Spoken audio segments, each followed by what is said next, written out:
জোনমণি চেতিয়া নাম লগোৱাদেৱ অসম আভাবাদ বঁটাপ্ৰাপ্ত তথা ভাগৱত আচাৰ্য বৈষ্ণৱ সৌৰভ তেখেতক আমাৰ আজিৰ এই অনুষ্ঠানত অহাৰ বাবে আমি সমিতিৰ তৰফৰ পৰা বিশেষ আমি তেখেতক ধন্যবাদ জ্ঞাপন কৰিছোঁ। ধন্যবাদ।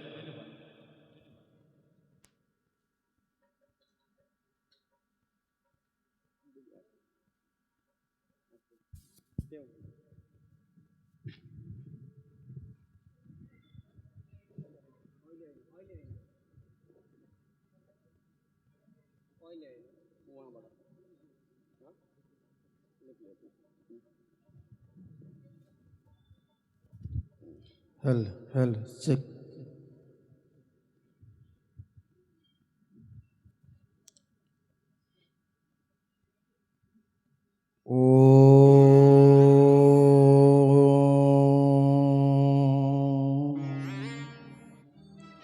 Namo Bhagavate Vasudevaya.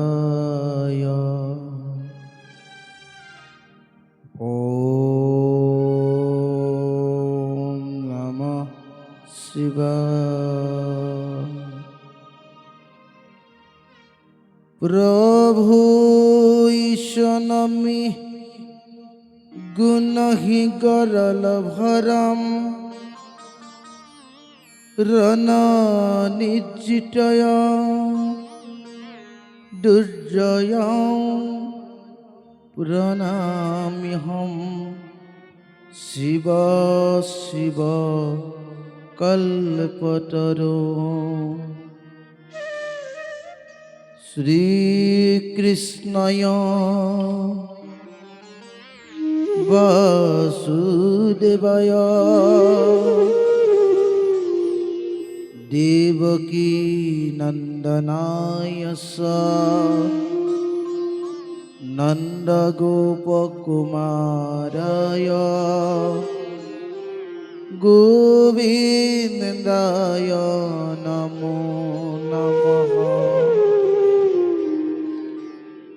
वासुदेवां सुतं कृष्णकंससानुरुमर्दनं देवकी परमानन्दा कृष्णं वन्दे जगद्गुरुं तं प्रणम्यहम्।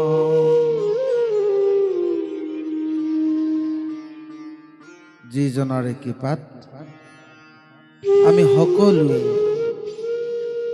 এই অমৃত জ্ঞান কথাৰ শ্ৰৱণ কীৰ্তন কৰিব পাৰিছোঁ। সেই সচিত আনন্দৰ গৰাকী পৰম প্ৰভু ভগৱন্তৰ চৰণত আমি সেৱা নিবেদন কৰিছোঁ। তাৰ লগে লগেই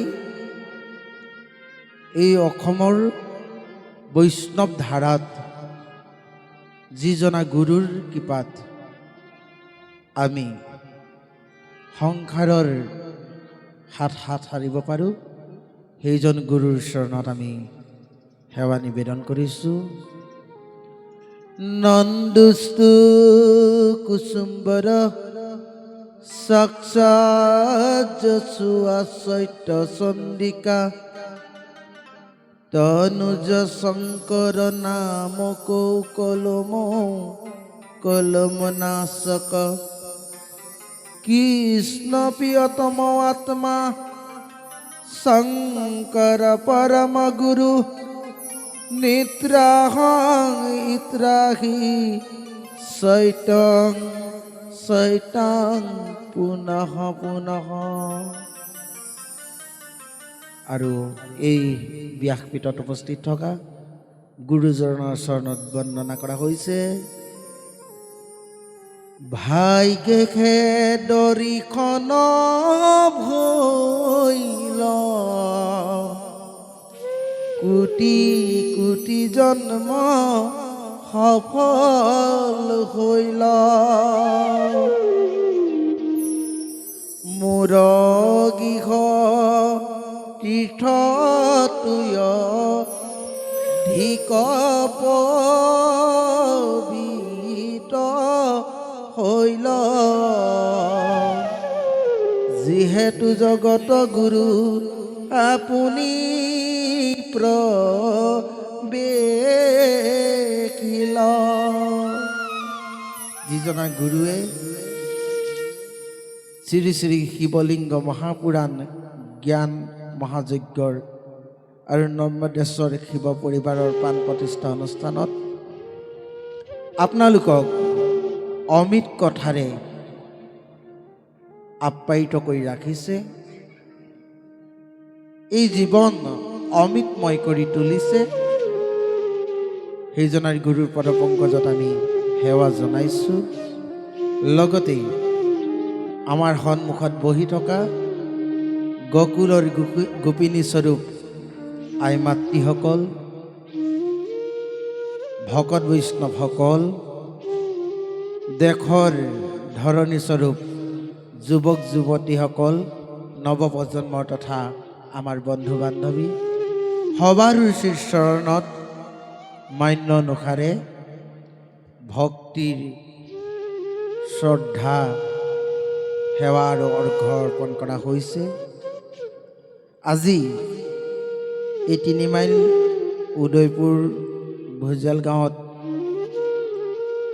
আমাক বহুত কিবা জনা বুলি মাতি আনিছে আচলতে আমি একোৱেই নাজানো মাত্ৰ গুৰুজনাৰ সন্মুখত আমি এটা সামান্য বালিচাহী এটা বালিৰ কণিকা গুৰুজনে ইমানবিলাক অমিত কথা কৈ থকাৰ পাছত আমি কথা কোৱাৰ আচলতে ধৃষ্টতা প্ৰকাশ কৰাটো এক পক্ষই অপৰাধ বুলি ভাবিছোঁ তথাপিতো সমিতিৰ আমন্ত্ৰণ বা আপোনালোকক চোৱাৰ হেঁপাহত সুদূৰ ডিব্ৰুগড়ৰ পৰা আহি আপোনালোকৰ সংগতেই গুৰুজনাৰ অমিত কথা আমি শ্ৰৱণ কৰিম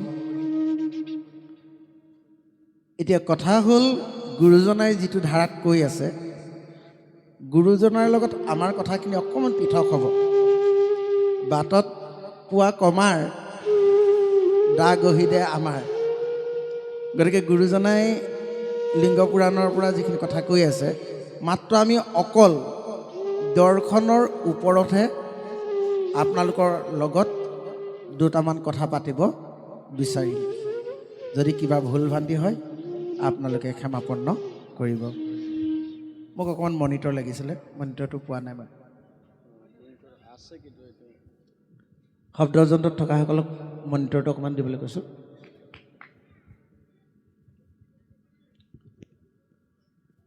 আমাৰ ভাগৱত শাস্ত্ৰত গুৰুজনাই প্ৰথম কলমত লিখিছে জয় জয় কৃষ্ণ কৃপা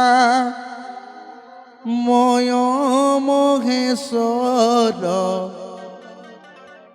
যাৰ আজ্ঞাখিৰে বহে ব্ৰহ্মা হৰিহৰ মৎস্য কুৰ্ম আদি অংশ অৱতাৰ যাৰ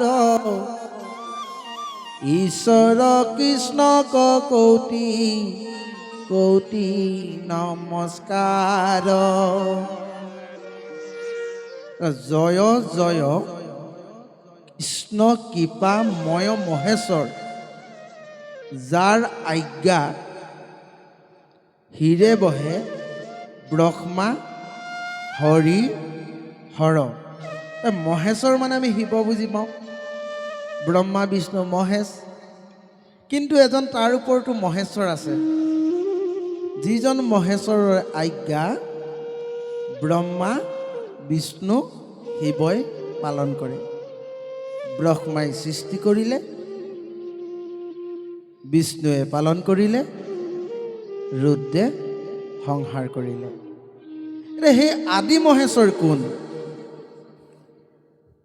আদি মহেশ্বৰ প্ৰথমে প্ৰণামো ব্ৰহ্ম ৰূপী সনাতন সৰ্বৈ অৱতাৰৰ কাৰণ নাৰায়ণ। যি ব্ৰহ্মৰ পৰা জীৱ জগত আৰম্ভ হৈছে, যি জ্যোতিৰ পৰা আমাৰ অজ্ঞান আন্ধাৰবিলাক দূৰ হৈ গৈছে, যি ব্ৰহ্মৰ পৰা জ্ঞান বৈৰাগ্যৰ পাখি গজি কাল আৰু মায়াৰ ওপৰলৈ যাব পৰা ব্যৱস্থা কৰি আন এক নাম হ'ল মহেশ্বৰ। সেই মহেশ্বৰ ক'ত আছে? যত জীৱ জংগম কীট পতংগম অগ নগ জগ তেৰি কায়া। সকলো জীৱ মানেই শিৱ। আৰু এই জীৱই তেতিয়াহে শিৱ হ'ব যেতিয়া সাধনাৰ জৰিয়তে নিজৰ জ্ঞান উৎকৃষ্টৰ সাধন কৰিব পাৰিব। এতিয়া জ্ঞানটো কেনেকৈ কৰিব লাগিব? প্ৰথম লাগিব আমাৰ এটা পৰিচয়। পৰিচয়টো কি পৰিচয়? এটা সঠিক পৰিচয় লাগিব। প্ৰথম মই কোন? শিৱ হ'বলৈ হ'লে প্ৰথম আমি নিজক সুধিব লাগিব, মই কোন? আজি যদি মোক সোধে মই কোন, মই জোনমণি চেতিয়া, এইটো ভুল উত্তৰ। এইটো ভুল উত্তৰ। মই জোনমণি চেতিয়াটো ভুল উত্তৰ। মই কোন? মই এটি পবিত্ৰ আত্মা। সেই আত্মা হ'বলৈ হ'লে কি কৰিব লাগিব? নিজক ভাগৱত কৰিব লাগিব। নিজক কেনেদৰে ভাগৱত কৰিব? প্ৰথম দ্বিতীয় স্কন্ধে চৰণ দুতয় তৃতীয় চতুৰ্থে যাৰ হুৱে উৰুদয় নাভি দেশ পঞ্চমে ষষ্ঠকে বক্ষস্থল সপ্তমে অষ্টমে কৰ কমল যুগল কণ্ঠ দেখে নৱমদ খমে যাৰ তুণ্ড একাদশে ললাট দশে ভৈলে মুণ্ড হেন ভাগৱতৰ ৰুটি মনোহৰ তমাল সদিশ বৰ্ণ চাম কলে বৰ। এইটোৱে হ'ল নিজৰ পৰিচয়, নিজৰ ঠিকনা। আৰু যিদিনাখন জীৱই নিজৰ ঠিকনা বিচাৰি পাব, সকলো শিৱ হৈ যাব। আৰু শিৱ হ'বলৈ হ'লে কাল আৰু মায়াৰ ওপৰলৈ উঠিব পাৰিব লাগিব। এতিয়া শিৱ হ'ল ভাৰতীয় সংস্কৃতিত যোগৰ প্ৰতীক, পাৰ্বতী হ'ল ভোগৰ প্ৰতীক। এতিয়া যিজন মহেশ্বৰ আজ্ঞাত ব্ৰহ্মা বিষ্ণু শিৱ সৃষ্টি হ'ল, ভগৱান বিষ্ণুৱেও, আমি দৰ্শনৰ ওপৰত যিহেতু কথাখিনি পাতিম, ভগৱান বিষ্ণুৱেও ইমান সুন্দৰ সাজ সজ্জা অলংকাৰ, হয়নে, সুন্দৰভাৱে কিৰীটিত মৌৰা পাখি ল'লে। ব্ৰহ্মাদেৱেও সুন্দৰভাৱে সাজ সজ্জা কৰিলে।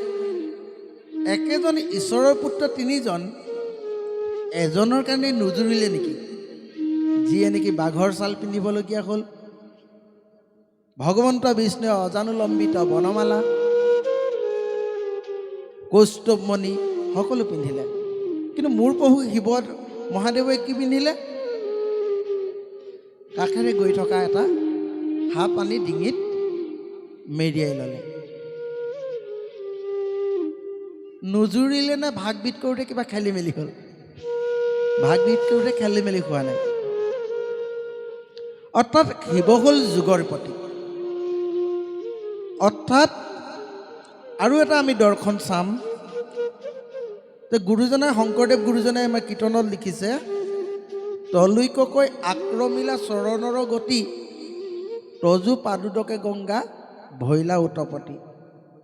যি ভগীৰথ ৰজাই গংগাক সাধনাৰ জৰিয়তে নমাই আনিছিল, মৰ্ত্যলোকত প্ৰবাল সুতৰ পৰাৰ ভয়ত জটাৰ মাজত গংগাক ধৰি ৰাখিছিল। আৰু যিজন ভগৱন্ত শ্ৰীকৃষ্ণৰ